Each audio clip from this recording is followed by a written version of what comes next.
কুর্দিদের সঙ্গে আমেরিকা কেন এমন বিশ্বাসঘাতকতা করলো?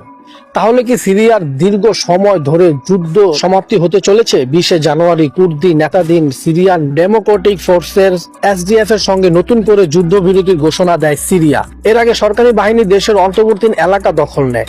এই চুক্তির ফলে পূর্ব সিরিয়ার বড় অংশের নিয়ন্ত্রণ এখন কেন্দ্রীয় সরকারের হাতে ফিরে আসবে এবং এসডিএফ যোদ্ধার সিরিয়ার সেনাবাহিনীদের অন্তর্ভুক্ত করা হবে বলে মনে করা হচ্ছে। তবে এই চুক্তি কিভাবে বাস্তবায়ন হবে তা এখনো পুরোপুরি স্পষ্ট নয়। তবে এটি এসডিএফ এর ভেঙে পড়া এবং পূর্ব সিরিয়ার প্রায় 14 বছর ধরে চলা কুর্দি স্বায়ত্তশাসনের অবসানের ইঙ্গিত দিচ্ছে।